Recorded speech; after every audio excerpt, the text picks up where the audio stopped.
Good morning, folks. I'm Joe Wesley, and my guest today is. Mark Amell. For those who are coming to visit us for the first time, thank you for visiting. We do start a little bit early, a little bit informal as a result of that. And then at the top of the hour, we will start talking about, in a formal manner, the purpose of this program.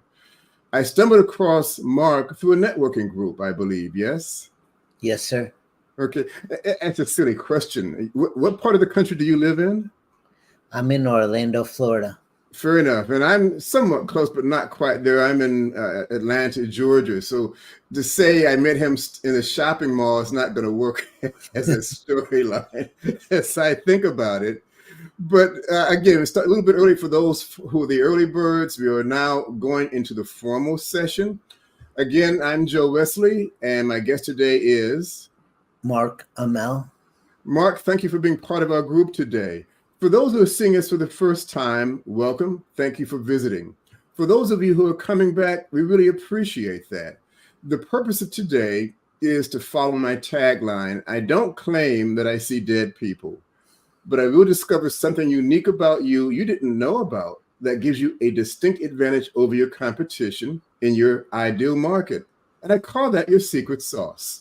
And the purpose today is to move along that direction is to ask my guest the question, are you up to the challenge of taking the hot seat to discover an ingredient of your secret sauce? And I say ingredient because admittedly, in 30 minutes, we're not going to have a whole turkey dinner fixed here, but at least we'll get an indication of that.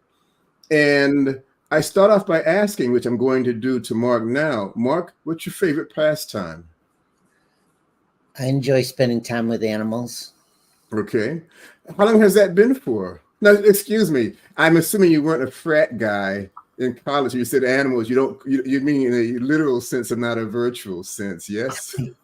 In a literal sense. Okay, fair enough. When did you start liking being around animals? Oh, since I was born, probably. Ooh. Okay, well, so at 3 years of age, what were you doing that you can recall of any in terms of you had pets growing up? You grew up on a farm. How does that work? I grew up with pets, mostly dogs. My grandparents had a dog, and I think before I was 5, I had my own golden retriever. Oh my! As my parents moved around a lot, became my best friend. Always understanding and listening. Right.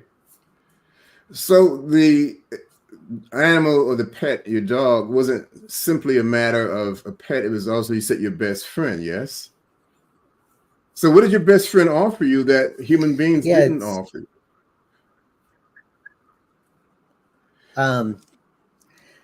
Unconditional love, no judgment. Okay. And mutual respect. I hear that. And folks, for those of you new to us, an interlude here, you see me looking down, I take notes because at some point, it's basically a blank sheet now. So you'll see me looking down to take notes. And at some point, I'll refer back to them as we go into the second half of our program. And again, the first part of it for the 20 minutes is what's your favorite pastime? And then for the last 10 minutes, we'll talk about how his pastime ingredient that we talk about describes his passion, that describes his unique value to the industry that he represents. And that's really the purpose of today's program. So you had, at one point, did you begin to accumulate more pets? Because you say you like animals around you. So I'm assuming at some point you graduated from one to many or to more. How does that work? Well, I was allergic to animals, and we ended up with reptiles. So I had 50 reptiles at one time. Oh, my. My son had an incubator, so we helped breed leopard geckos and bearded dragons. Interesting. So, now, was that purely fun, or was that also in part commercial? It was mostly fun, and my son was homeschooled, so it was a giant science project. Nice. And then I also had a 10-foot snake without a cage. She used to just live in the house. Oh, my. And I also raised a lion in the house without a cage. And this is a person who's allergic to animals. I understand the reptiles. They don't have skin and they don't have dander, and I get that. But how does the lion fit in? Well, now I have a allergy pill every day, Hmm. and it's more than worth it, and that seems Okay. to cure a bit.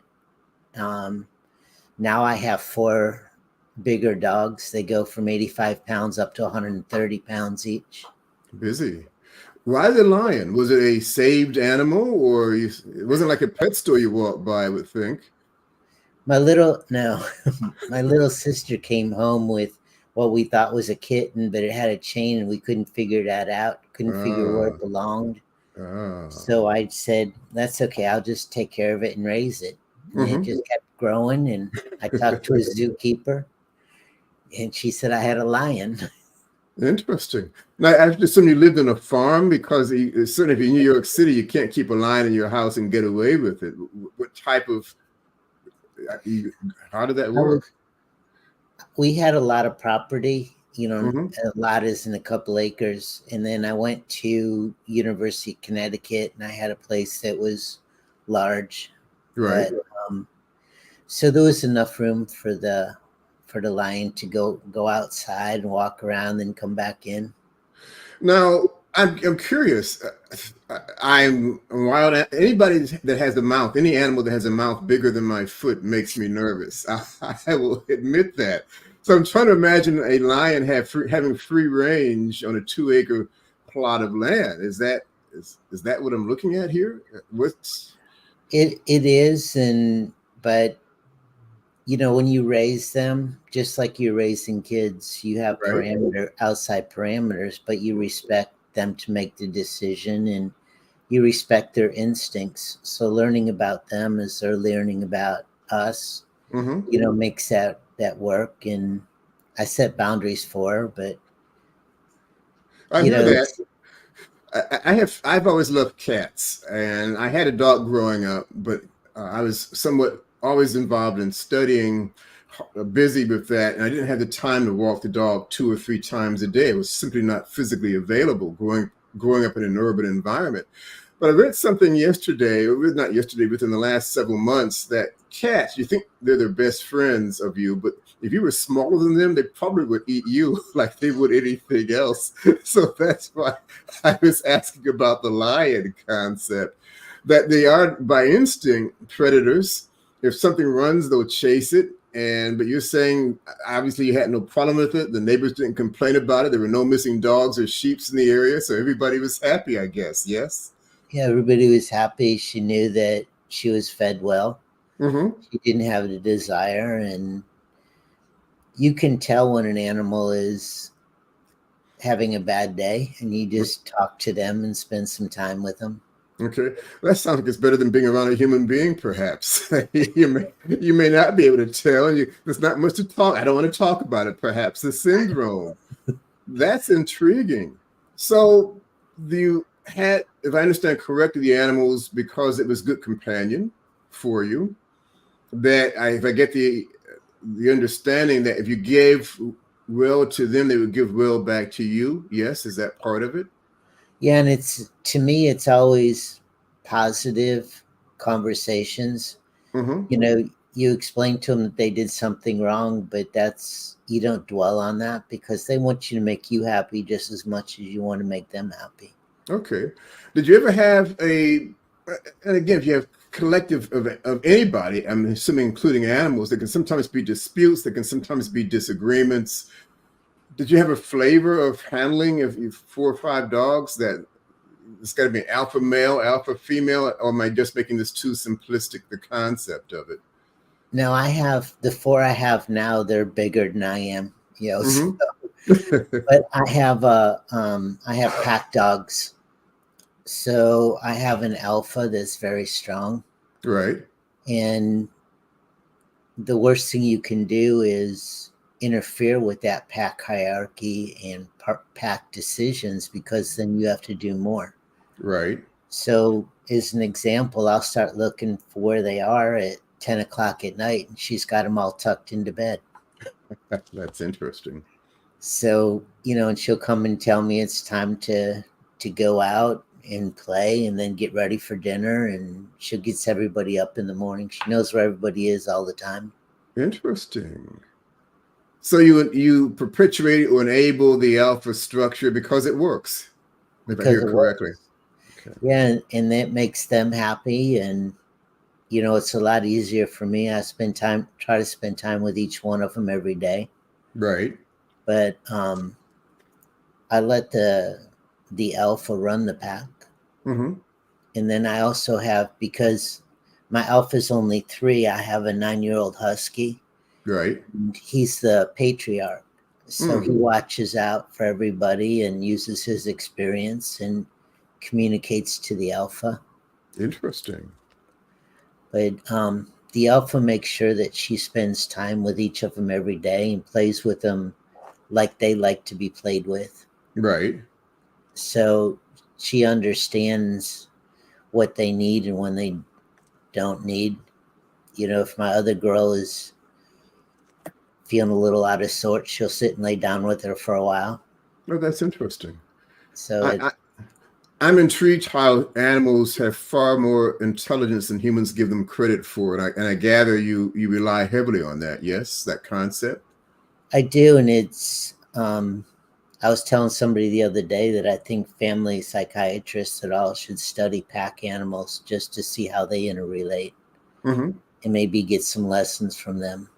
Okay. So this love of animals and the companionship they provide. Oh, when you migrated from reptiles to warm-bloodeds, was that a deliberate process, or how did that work, or was it by happenstance? It kind of happened. My son wanted a dog, and I decided that I could try an allergy pill, and it worked. Mm-hmm. So we just have air filters in the house, make sure we try to keep down the amount of dander and all, and it works. Okay. Oh, that's nice. So are you still maintaining a reptile, I guess, say farm, for lack of a better phrase, or exclusively warm bloods now? It's strictly the warm blood. Right now, I have the uh, four dogs, but Mm-hmm. my future when I retire is going to be a 25-acre animal playground. Interesting. Very nice. So the question I have, certainly out of curiosity, to put it mildly, from your love of animals, I'll separate it off and come back to that later. What's the path you took to take you where you are now in your business? Well, I'm an artificial intelligence programmer. I brought the first AI project to the military back in the 80s. So Can, then, can I can I interrupt on that? yeah, I get you as kind of a warm, fuzzy phenomena, and now you're talking you were left brain techie kind of guy. How did that happen? I don't know. I guess, I always found math interesting. Right. Well, I guess, okay, fine. And you were in what, high school? You were a math major in college, and you fell across something else No, that, go ahead. I'm a computer engineer. Okay. But back in the day, I think you're a little bit past puberty, to hazard a guess here. And computers really weren't that a dynamo kind of phenomena a few decades back. What was that grabbed you? No, it was assembly language, and I was also math. I've got degrees in math and electrical engineering, Okay. and I wanted a challenge when I was going to school. I figured if I was going to spend 4 years getting a degree, might as well have a challenge. Okay. But you So could have been, you could have been challenged as an artist, or as a a, a cultural kind of guy or musician. What was it about the computer format, the electrical engineer format, that caught your interest? probably because I could understand it. I mean, I Ah, love music, I love art, but I can't right. draw worth a damn. So Fair enough. That's a good exclusionary effect. I can relate to that one, by the way. So you're in school and you're taking courses, and you stumble across math as part of the course curriculum, and you said, I like the mechanism of it. right, I guess I feel comfortable when I was in high school, we had math competitions between the schools, Right. and I helped prepare the team to go make this competition. Okay. Very nice. So so you go to college and it was a engineering degree that you took, if I understand correctly, remember it correctly. Yeah, computer engineering. Okay. Now, what was it about computers? Because I'm going to hazard before the 60s, if that soon, it was something that wasn't a strong part of what we were doing. I think I won't say experimental by then because it's somewhat mature aging, but what is it you liked about computers? It was just the challenge. Okay. I was on a full ROTC scholarship, so the military paid for my schooling. I became an officer, and then the director of our engineering department that did computer engineering was on the original team to define Right. computer engineering. So I was lucky there. And then when I went to Air Force Institute Technology to get my master's, I was the first person to graduate with a master's in computer engineering from AFIT. Very nice. So I'm going to make the assumption, because quite frankly, it's like stepping stones of your life that I'm picking up so far, and I'm sure it accumulates or develops a path. I'm sure there's a natural connection between being an engineer to what you're doing now. Yes or no? I'm assuming no, but we'll see how that works. There actually is. Okay. I'm a programmer. I wrote a 3 million line software program for small businesses, but the connection to marketing is being an AI programmer. I understand what Google does, why they do it, and that helps me be Google friendly in all my marketing techniques. And so Right. instead of poking the bear and getting stomped on, I try to play nice with it, and it amplifies the results. Well, you said you like marketing. What got you in that direction? Because that seems to be less of a mechanical flow and more of a creative flow. It is actually, but 7, 8 years ago, I met a person that had to sell his 35-year-old family business, Right. and he found out it wasn't worth anything. And I took a 5-year hiatus from my software business to learn why that was. I worked with business brokers, business planners, financial planners, and then I worked with marketing gurus in each of the disciplines Right. around the world, and I found out that everybody's good at what they do. They may do SEO, they may do, Google ads, but Right. it works if you're going to spend $1 million a month on Google ads. You can make that work. Right. But I had to take all these ideas and put them together so that a small business could benefit in a low risk, low cost, high return way. Right. So that combination of being creative, but also automating these features, kind of brings both sides. So kind of like a left brain and right brain working together here, if I'm hearing that correctly, yes? Yes, sir. Okay. Well, then the concept here is I'm still trying to focus on, do you do more computer design, AI formulation? Could you just clarify what your company does, DMA Consulting? What does DMA stand for, first off? Digital marketing agency.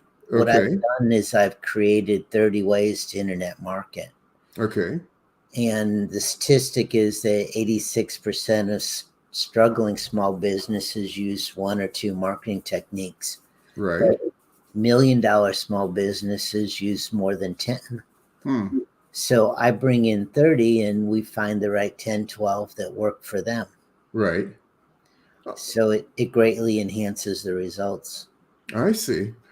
And do you feel that, maybe I'm asking the question already answered, that if I'm hearing correctly, many companies, because it's not my natural industry by any stretch, will offer one or two platforms that you have enough of a resource pool that you can define what's going to work best for that particular business based on budget, intent, timeline.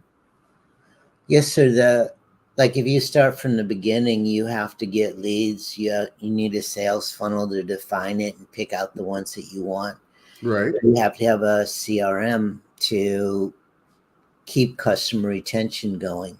Mm-hmm. So what happens is you can spend $3,000 a month on SEO, and that's great. It'll work in the long run, but it doesn't have this else funnel.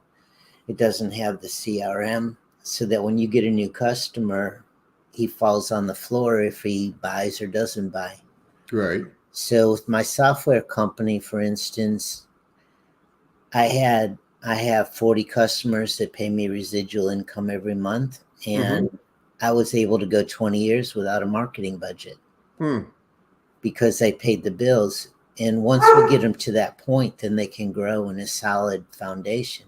Okay. Excuse me, folks. When Mark made his comment about what he does, when the dog barked in the background, I'm thinking him saying, right on.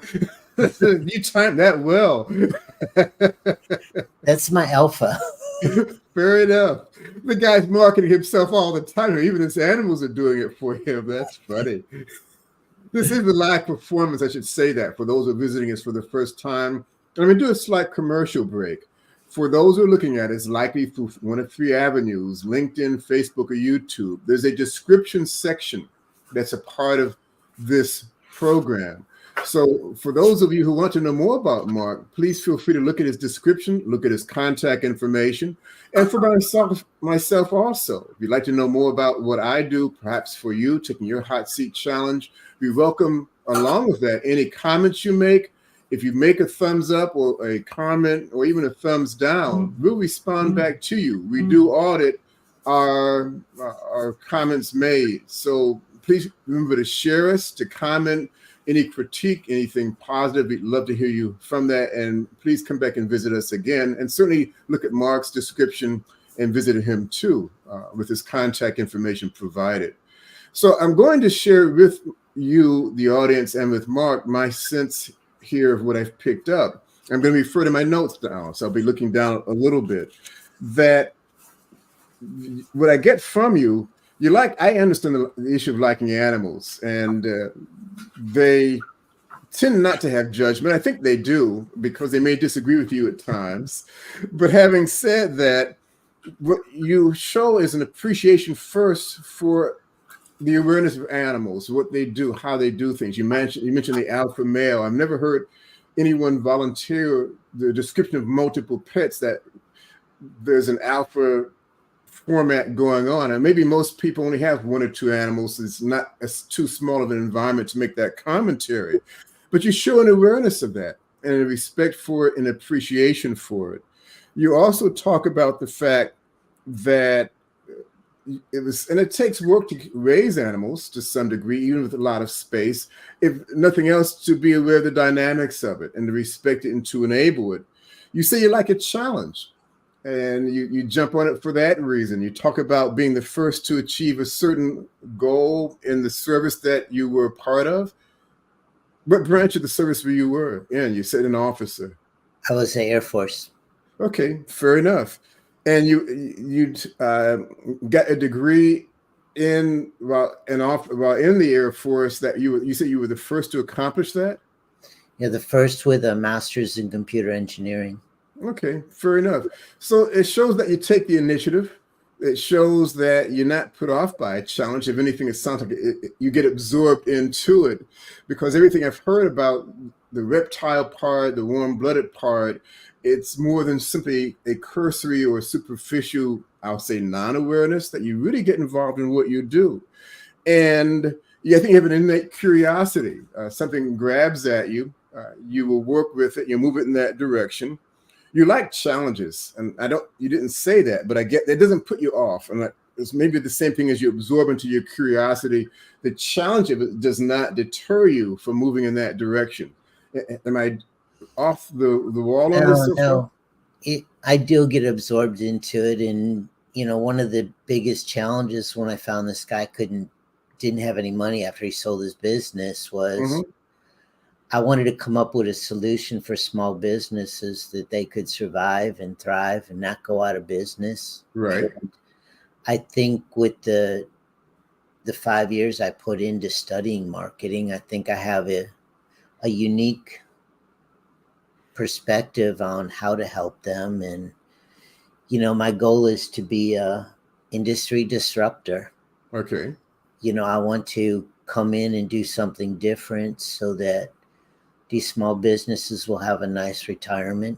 Hmm. And, it's, I'm thinking about retiring in 10 years. I'm also building mine. I've worked out of my house for 35 years. Okay. So I can understand people working out of their house and appreciate that. Hmm. So it's really just a matter of I enjoy helping people just as much. Hmm. Those that want to achieve something, but they're working 8 hours a day, being doing what they enjoy doing, why they got into business, and I like to help with the rest of it so they don't go crazy. I hear that. What comes to mind, I just made a note of that. And you talked about the dogs and being aware of the alpha male concept, and then working to encourage it, to embellish it, because it works well back. So a thought came to me. I'm laughing at myself here. You want to make your client the alpha male or female in their industry. That's natural for them. Is that a reasonable assumption or observation? No, I do. I want them to enjoy life. I want them to be able to take vacations and not work 7 days a week. Okay. I hear that. And don't we all want that? But I think to be able to get there, you have to be successful enough by whatever their criteria might be to get to that point. And I gather that it's more than focusing on one aspect of that business. It's an overview of who they are, how they go about things. You're observant, as I get it. You're creative in your approach, but you work on structure because you are bringing different things together. Yes. Yeah, they have to have a structure, but what it is there's a red marketing technique and a blue ocean. Mm-hmm. And the red marketing is standing up and down on New Year's Eve in Times Square with a sign, and a blue ocean is having such unique composition that defines who they are, that they don't have competition. So once people learn about it, they say, they bond with that person and look Mm-hmm. forward to that result. Fair So enough. So it's and that's just creating like again creating a pack, and it may be client agent format, but it's still a pack that works for everybody to move it forward. yes, Um, sir. And there's a story about in Napoleon Hill about Henry Ford, where he got called into court because his board wanted to remove him. They said that he didn't know enough about his company. And after listening to it for a while with all these questions, he explained to the judge that he had a board with switches. And anytime he wanted to answer to these silly questions, he knew which switch to click and get the right person. Fair enough. So it's a matter of, realizing, being self-aware that you don't know everything and you have to find the right people around you, just as I I hear. do. I hear that. And I would suggest, though, many businesses that are savvy understand that concept and can make that claim. I think what's unique to you is your legacy of working with groups, be it animal or human beings. Your legacy is in part liking the challenge, putting pieces together very nicely, and provide a structure, value structure that is self-enhancing, self-inducing, self-perpetuating in a positive manner. Is that a fair observation? It was very true, sir. Thank you. Thank you. So we've got 45 minutes, 45 seconds remaining. You have a final thought you'd like to share with us? I'm offering people a 15-minute, let me find the flaw or the roadblock in your marketing. If I can't find it in 15 minutes, I'll give you a free hour consultation. Okay. That's a very generous option. Remember, folks, there's information to connect with Mark Amell. Thank you for being a part of taking your hot seat challenge. I hope I provided an ingredient of your secret sauce that relates to you and to your ideal market. For those who would like to participate as a guest for yourself, your business, please reach out. Somebody asked me, how much does it cost? I said 30 seconds for 30 seconds. It seems that fast. 30 minutes of your time. We've hit our 30-minute timeline. Thank you for visiting us. Please come back. Please share us with the audience around us. Have a good one, folks. And again, Mark, thank you for being my guest today.